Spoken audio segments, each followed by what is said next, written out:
ළමයිත් දැන් මාත් එක්කන් ඉන්නවා අර කලින් හිටපු තත්ත්වයට වඩා ගොඩක් වෙනස්. දරුවෝ මාත් එක්කන් අර කලින් හිටියට වඩා හොඳින් කතා කරගෙන ඉන්නවා. මොකද විශේෂයෙන්ම ලොකු ටීචර් කියලා තමයි කතා කරන්නේ මට. මත් පෙරපාසල් ටීචර් කෙනෙක්.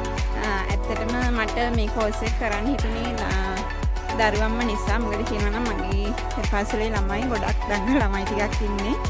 විශේෂයෙන් සඳහන් කරනවා නම් තමිල් අය වැඩියෙන් ඉන්නේ. ඉතින් මර කියන භාෂාවත් එක්කන් ඇත්තටම එයාලව හසුරවන්න අමාරුයි. මොකද මම තමිල් දන්නේ නැහැ. මට තමිල් ටීචර් කෙනෙක් තව ඉන්නවා.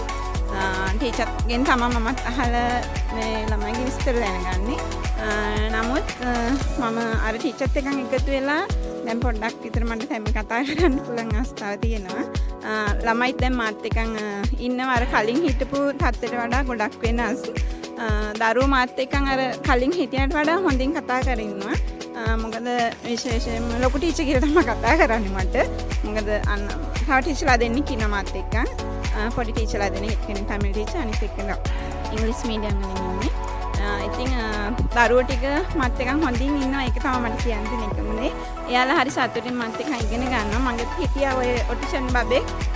එයාගේ දෙමාපියන් මං ගෙන්නලා එයාලගේ විස්තර මං කිව්වට පස්සේ දැන් එයාලා ඒ ළමයාව වෛද්‍යවරුන් වෙත යොමු කරලා ඒ ළමයා දැන් හොඳ තත්ත්වෙක ඉන්නවා.